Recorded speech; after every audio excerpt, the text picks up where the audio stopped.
Good morning. Good morning. I'm winding up the graphics department here. We have worldwide topics to talk about.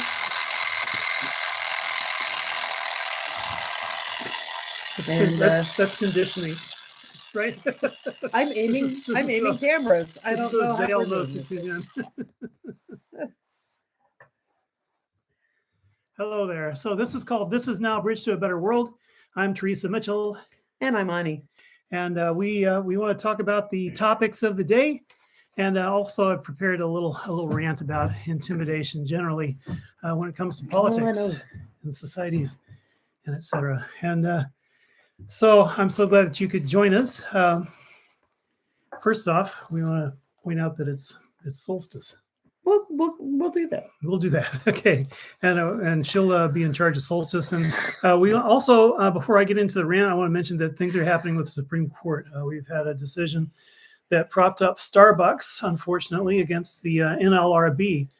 It was about the 7 workers who the NLRB viciously told Starbucks to leave working, because when these procedures go on and on, as they usually do, the NLRB steps in, and more so under Biden, I have to say, well, we'll keep the workers working while we figure this out, because it's no great shakes against the corporation. So the corporation really hates it, So that's what it does. So to be clear, this is about complaints, about workers being fired for organizing, right? Right. And then the NLRB upholds that during an investigation to see if this was the case, the workers are compensated or allowed to remain working, right? Right. And this is important pushback from the conservatives, and unfortunately some of the people that we didn't think were that conservative on the Supreme Court, because are liberals. Yeah, 8 of the 9 signed on, and only Ketanji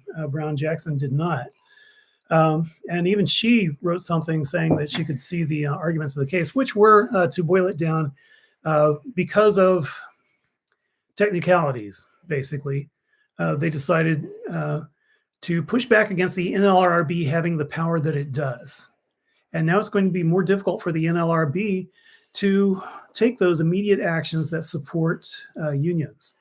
But they haven't pushed it all the way back, so it's not like there's no hope. And as a matter of fact, under the Biden administration, unions definitely have a stronger, well, let's say toe grip. They're really pushed down there a tiny proportion of what they once were, which is a shame, and has led to the most wretched wealth distribution that has ever existed. And I just want to say that even if you're talking with someone in your workplace about union, if you can get even 2 or 3 of you actually talking and write something down that you actually did it, you start to get NLRB protections. And boy, do they hate that, but it's real and it's there for you. And so yes, you can form a union. Tell your friends. And the other thing that we've noticed about the Supreme Court, of course, is their decision about mifepristone, which is not surprising in retrospect. They want to let that go on. You can send mifepristone, is that how you say it? Around the country. Mifepristone. Lots of syllables. I'm having trouble with too many syllables because I've had migraines, and if you've had those, then you know how they just wear you out and they tie your tongue. But anyway, it seems to me, I mean, especially with the dissent by beer drinking boy, what's his name, Kavanaugh. Not a dissent, but a comment by Kavanaugh said that he really, was down with the religious complaints against abortion, and it's obvious that as soon as Trump gets in, and they're thinking that Trump will get in, they will clamp down much harder using a different case. But they found that this one had no standing, right? Yeah. Yes. Which is not a big surprise, because in fact it never had standing. It's like, the only reason it got there is because the Fifth Circuit is also flaming. So let's give a little background in case folks don't remember. Okay. It was a group of religious conservatives, most of whom, if not none, I cannot remember if there was actually one person who served actually as a doctor who may be in the situation of administering, suddenly complaining that they were going to be forced over a barrel and having to do things that they considered immoral by administering mifepristone. Yeah, they tried to say that it was dangerous, even though it's been approved all these years. And frankly, they didn't have standing. They weren't actually in positions where they would have to. One was a dentist. I can't remember. And frankly, I should have remembered. But it was such a clear-cut case of it shouldn't have made it this far. And there it is. Now, for a moment anyway, mifepristone admittedly legal in this country. Meanwhile, the laws go on. One state is, I don't remember which one, is trying to make abortion after 7 weeks equivalent of murder, I believe. So there's that. And then Netanyahu is coming to legitimize further his genocide. And he will be speaking to Congress on the 24th of June. And protests are building up. The idea is to have quite a few people in Washington, D.C. to say, no, we do not support the Israeli genocide of the Palestinian people. And I guess, what more is there to say about that? It's not like there's proving needs to be done. No, the babies weren't beheaded. No, it wasn't an organic thing. Yes, the Israeli military did know about it in advance and all that stuff anyway. So there's going to be quite a pushback, I think, against Netanyahu, and there should be. 24th of June. He is, in fact, there's a warrant out for his arrest by the International Criminal Court. What is he doing being hosted in Washington? I get that Biden has strongly backed a ceasefire for the last couple of weeks. That's a step in the right direction, but hosting a genocidalist in the midst of their genocide is not acceptable behavior. Yeah, and it was to called say for, the least. Yeah, and it was called for by Democratic and Republican congressional leaders. So it stinks. And there it is on the 24th. And if you haven't heard, right-wing firebrand and convicted and pardoned criminal Steve Bannon is pleading with the appellate courts to keep out of jail. He's been denied all his appeals to delay his 4-month contempt of Congress sentence for a long time. I mean, he could have been in and out by now, and doing his almost daily rant, which at this point is including calls for beheading opponents. He says that he has hired lawyers competent to bring his whine all the way to the Supreme Court, but they may be a bit leery of giving him a hall pass since his partner in crime, Peter Navarro, is in exactly the same sort of situation. He's already in the clink doing his time. And because they, at least the right-wing activists like Alito and Clarence, are obviously concerned that their man Trump may not get into office. And I say this because they just took a pass, as we were saying, on mifepristone, the mail-order abortion drug, in clear opposition to their stated pro-forced birth intent. So Bannon might have to go silent from his constant and widely heard venom spewing starting on July 1st when he is scheduled to go in the clink. And this is ironic because Bannon is all intimidation. And that's what I want to talk about. When it comes to public persona, he has famously told leftists to fear him, and he sneers at their fear. And the Heritage Foundation's Project 2025 just released a sneering broadsheet, also seeking to intimidate everyone to the left of Attila the Hun, accusing all those who despise their Christofascist agenda of being socialists who will be utterly eliminated from power. And boy, do they mean it. I mean, even when they're trying to say, oh, we're so reasonable, they come out with stuff like, yes, we're going to ban all porn. They really mean to. So Project 2025 does, through the transparent tactic of defining LGBTQIA and liberal left persons as criminals, intend to physically attack and lock up their opponents. And they've got everything queued up. They've spent millions of dollars hiring people. They intend to replace hundreds, if not 1,000 bureaucrats. They're raring to go. Fear and intimidation in governance has a long and mostly effective pedigree. Fascists know this well, which is why the Nazi Party of the 1930s and the Republican Party now have their more or less official terror groups in hand. They work by attacking their opponents in the streets and in their homes, and then by avoiding prosecution via reluctant cops who are actually in close solidarity and communication with them. We've seen this over and over, and the ridiculously transparent double standard is Portland cops protect the Proud Boys, make excuses for murderers, and refuse to investigate the deaths of left street activists. This dynamic will change slightly when the fascists are in power, as never before, although we saw a preview when Michael Reinhold was gunned down by a battalion of cops with his gun still in his pocket. No trial for you, Michael.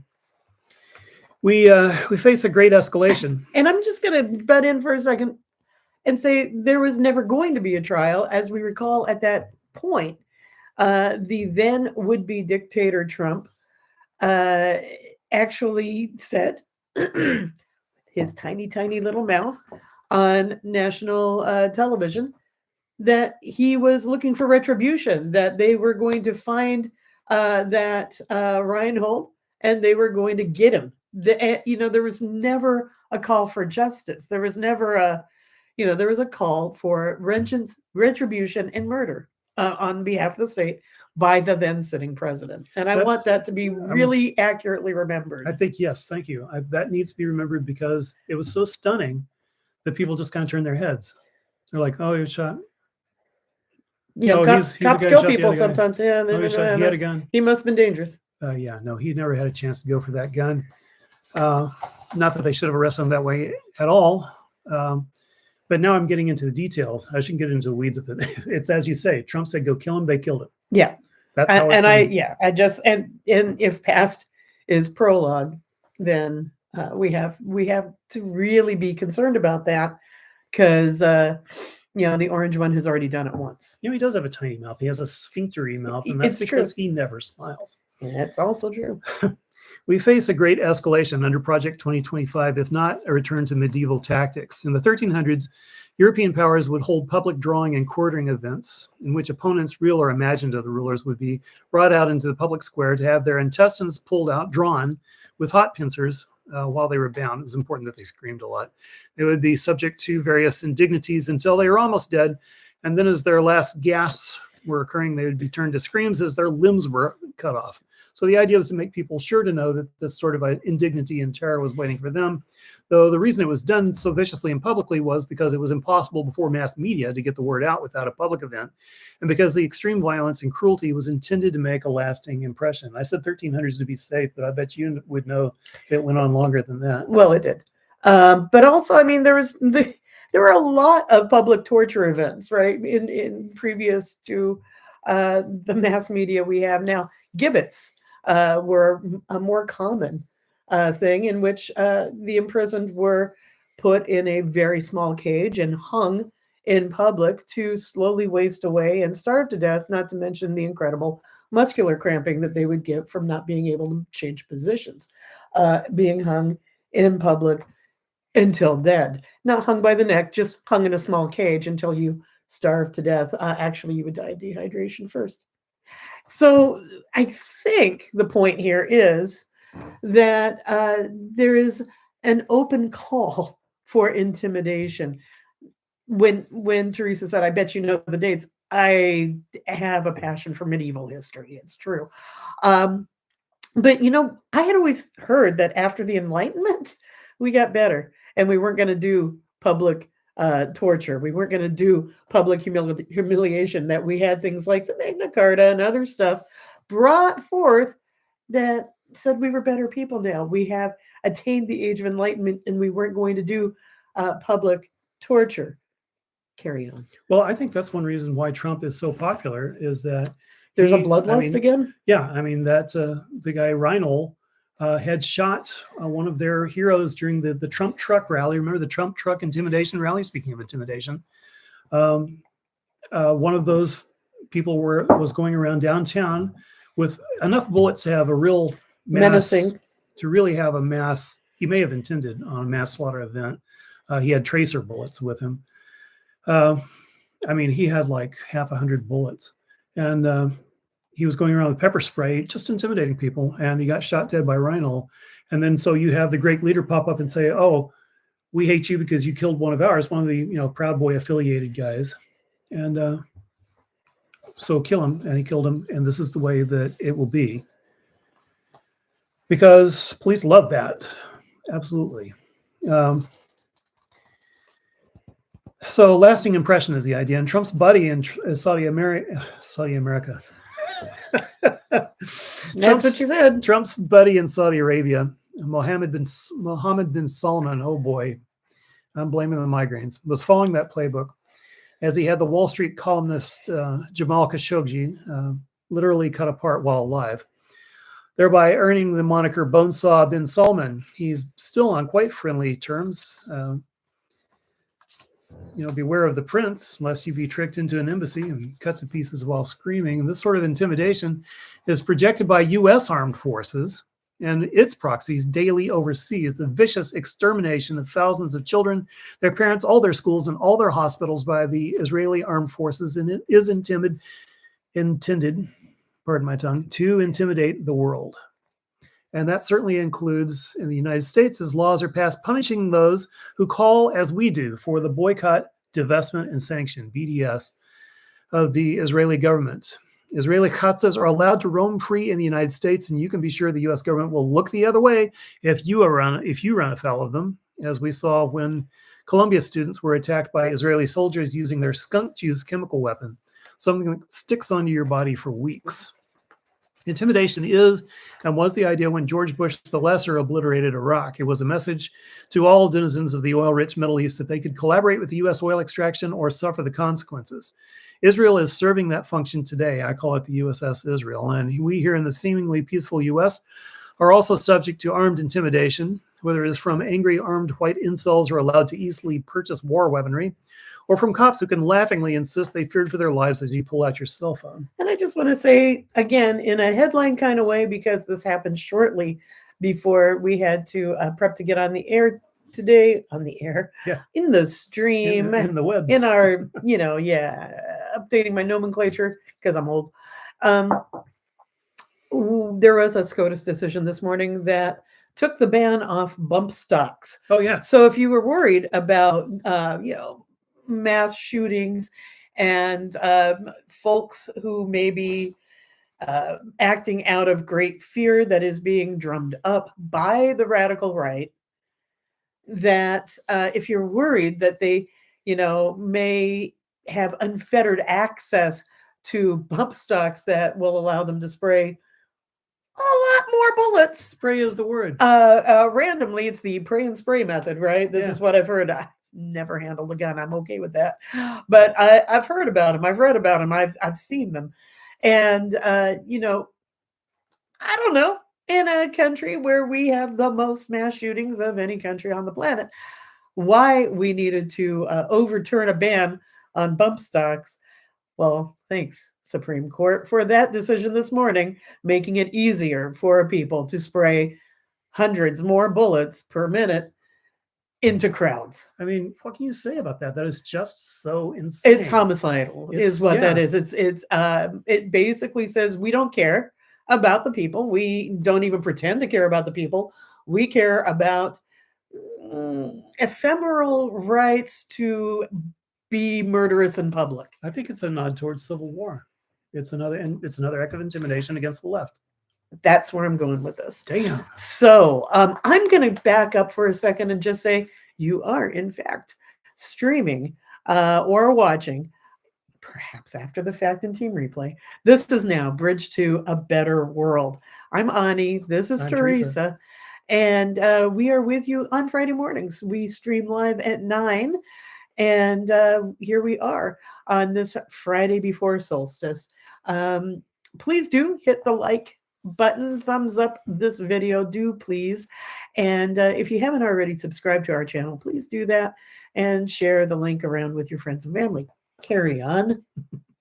Oh yeah, the like button. Well, when the intimidation is pushed the other way just a little bit, then the violence becomes loud and evident, as we saw while the cops attacked anti-genocide activists, many of whom I'd like to point out are Jewish, on our campuses. And before that, as cops attacked anti-fascist protesters. And I was there with my microphone for that, and I was saved by Antifa from the cops. And before that, as cops attacked anti-imperialist protesters going back to the Vietnam War and really going back to World War I. They make excuses. They insist that they are instead the victims, and we, most of those Americans, just nod our heads and do our best to believe that, occasionally getting conked with a water bottle that was thrown by an angry person or maybe even an infiltrator is the equivalent of being,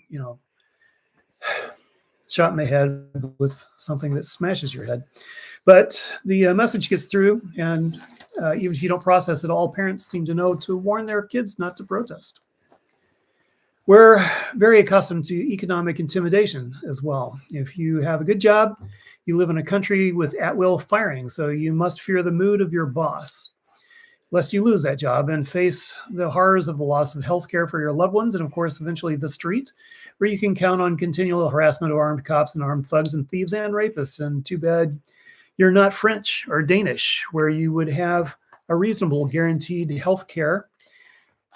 Yeah. And a long road to recovery economically. I just want to say there was something released. Oh gosh, I wish I had the screen up when you said that. Wasn't really sure, but I'm gonna say that health spending in the U.S. has topped $7 trillion.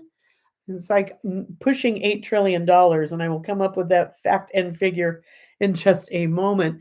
But it is far past time to work towards single-payer healthcare for all, because again, this is part of our fears in this country of not being able to attain healthcare, or if we are able to attain healthcare, that it will financially ruin us. Sucking us dry and becoming titanically wealthy. The point to get across to undecided voters.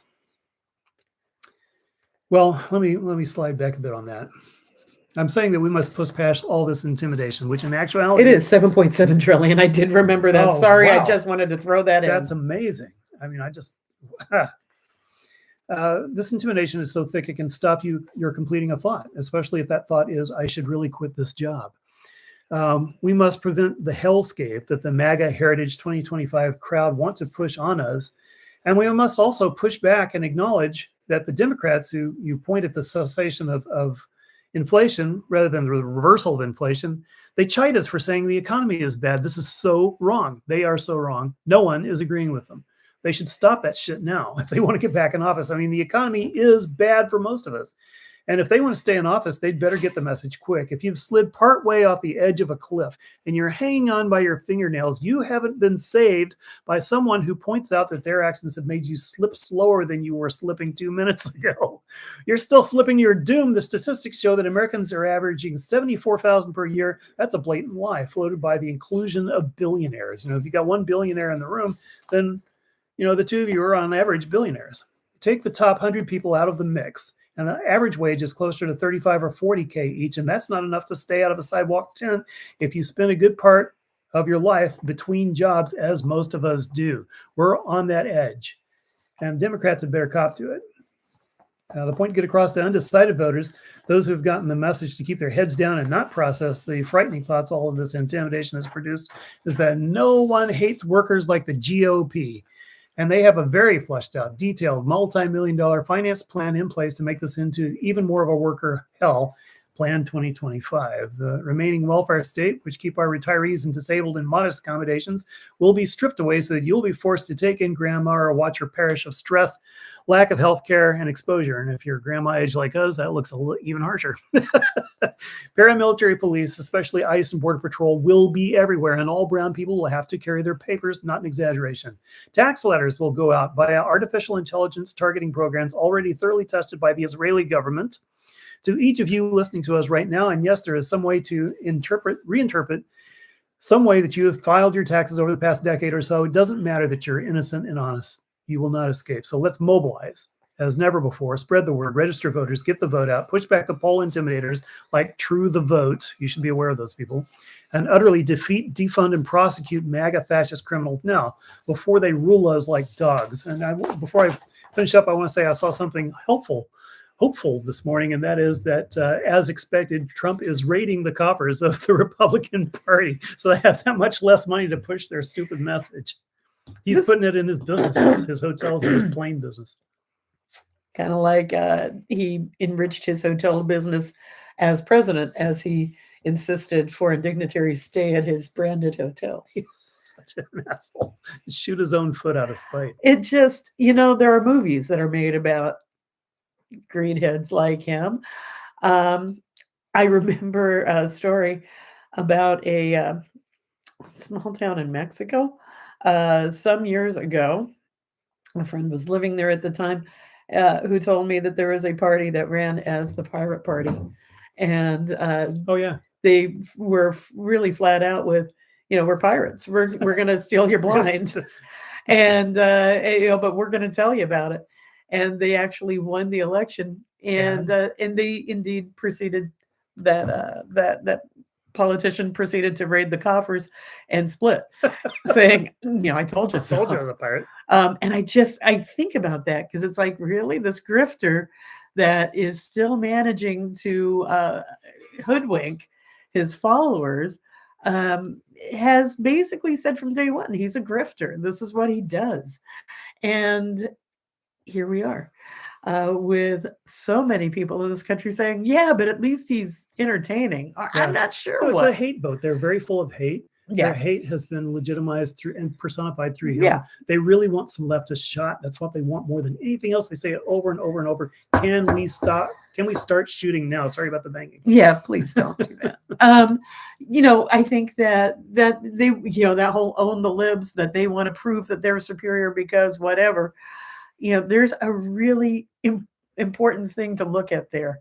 And then we need to really engage in national healing, because it means that a good sector of our society has become hateful and murderous. And what do we do about that? That's a soul sickness, right, in this country. And all the politics in the world really aren't going to stop that. We need to address that in addition to addressing a political solution. And by political solution, I mean, democratic solution, overwhelming majority in favor of people that make more sense and leading us in that direction. But we also really have to deal with the soul sickness that is so pervasive. And I'm going to go ahead and point out that we are here the week before solstice. Solstice is next Thursday, the 20th. And we are looking at summer solstice in the Northern Hemisphere. This is a day of expansiveness. And so I'm going to talk a little bit about what this season is energetically, and then we'll get to the tarot. So all that Theresa has said this morning, still can't quite get the angle of this camera right. Lord help me. What Theresa has said this morning is truly, truly frightening. And I think, given our national trauma over the last 7 years, we're frightened. We are frightened people. It is really hard to stay grounded when we had the 4 years of Trump ending with the insurrection attempt, followed by, this morass of cleaning up that mess and trying to move forward and dealing with so much corruption in the system that is becoming more and more apparent. Thank you, SCOTUS, for making it really apparent that you're corrupt as fuck. That has caused us to feel, let's just say, like we are on some shifting ground, that there's just constant tremors, and that our fear system is activated, right? That we are ready for the fight or flight mode any minute now.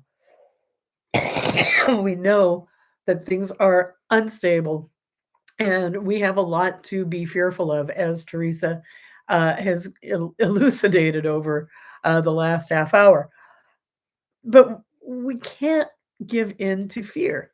We can't.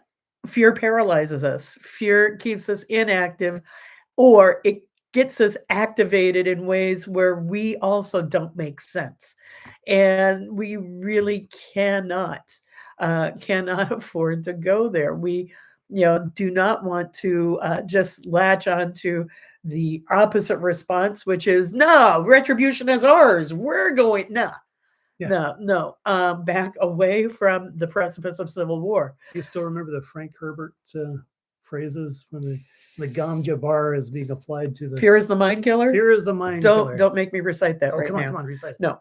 But I'm going to say fear does harm us. It keeps us off center. It keeps us distracted. It keeps us small, right?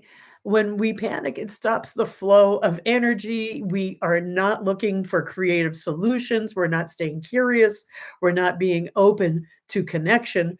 It keeps us isolated, or it makes us isolated and tiny. And we cannot afford that, either sociologically, psychologically, or politically right now. We have to overcome fear and really link hands. And what I'm going to go ahead and suggest is we are just here at the solstice time.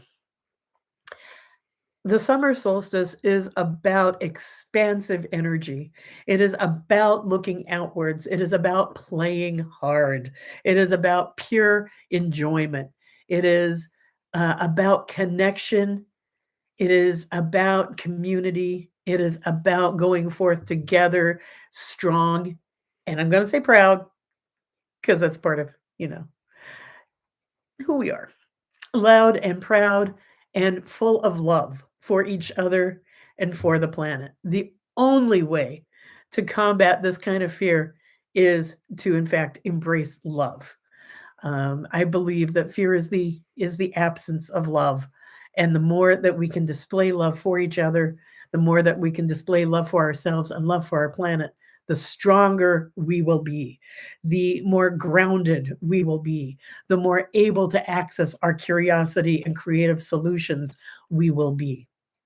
And so I'm going to encourage us all through this solstice season, this next week, the week after that, as the sun shines on us for, so long. Dawn happening just after 4, and it's still twilight at 9:30. It's a beautiful time of year to really take in the energy that we will need for what is to come. Because this year, it's a slidey, slippery, terrifying, frankly. So many potentials are absolutely terrifying. We have to stay grounded. We have to stay connected. We have to overcome fears when they sort of rear up. We have to use the buddy system, right? My beautiful friend Lynn, who crossed over 5 years ago now, she used to call me late at night saying, "Hey, my brain is a dangerous neighborhood to wander alone in right now. Can I talk to you about some things? She would say Can that you to me. take this walk She would with say, me?" "Your brain is dangerous to be alone." Yes, she would call you out on getting caught up in fear. She would call herself out. And what I'm asking is that we all practice that kind of self-awareness. If we are, in fact, feeling paralyzed by fear, that we reach out to each other, that you reach out to your friends and family and get regrounded. And then we can, again, move forward together, creating the world that we need to create. So, what does it say, Tarot wise? I was just realizing it's so sunny we didn't even turn our light on. We don't need it. We did. I think. Oh, it's not connected. I think its battery ended up a little bit ago. Oh. Whoops, we didn't plug that in. But so much for narrating our process out loud. We still get hearts. About this tarot thing I'm trying to do, though. Yes. Right. What we have, what do we call this? The 8 of Wands, the Knight of Pentacles, and the 10 of Pentacles. And what do these all mean together? Slow down.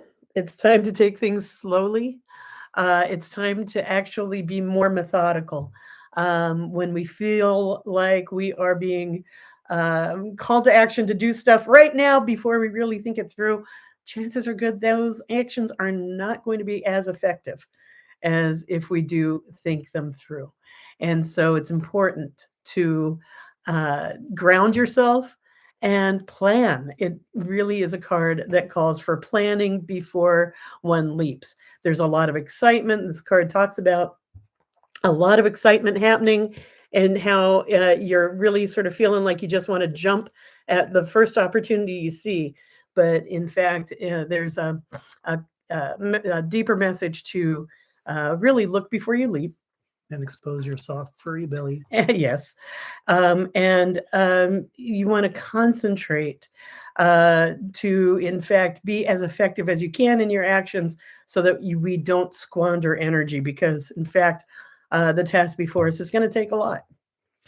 The Knight of Pentacles, more of the same, really, that there is monies to be had, there is rewards to be reaped, but there's more work to do before we get there. So it's being, again, pragmatic, methodical, planning, staying true to the vision, and knowing that hard work and endeavoring with each other in a way that makes good sense, pragmatic sense, will in fact advance us towards our goals. And our goals are here. This is a card of rich rewards, of feeling like all the hard work has in fact paid off, that we do have rewards aplenty to choose from, and the rewards of community, and the rewards of comfort, the rewards of treats, right? In the language of kitties,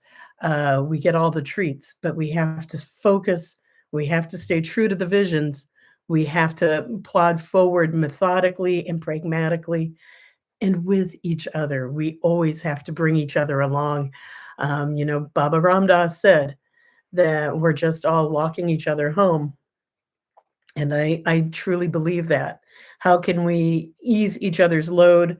How can we connect and uplift each other as we move into this struggle, really, to save our communities, to save ourselves and each other, to save our planet, to mitigate harm, and to overcome the threats that are aplenty in our political system.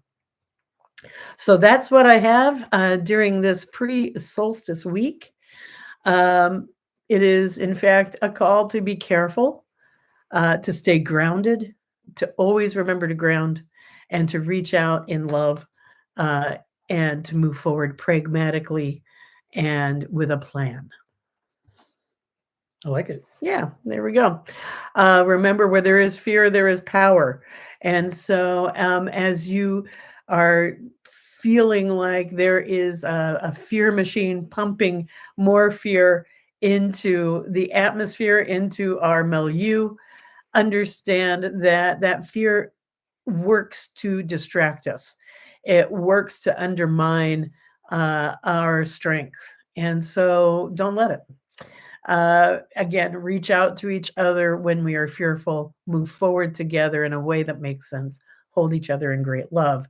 And we need to store up, right? We need to really expose ourselves to joy, especially during this solstice season, where we can really, think allegorically, fill up on the transparency, on the brightness, on the warmth of the summer solstice to get us through darker, scarier, and hairier times ahead. So with that, that's all I have to say. We love you. We thank you so much for joining us. Please do hit the like button, subscribe to our channel. You can find contact information and all the social medias we have there in our description on the YouTubes. Please do feel free to contact us, and we'll see you next week. Happy sunny solstice. Our love goes out to you and to all the ships at sea. Oh, graphics department. Oh, yeah. There they go. All the jets at sea.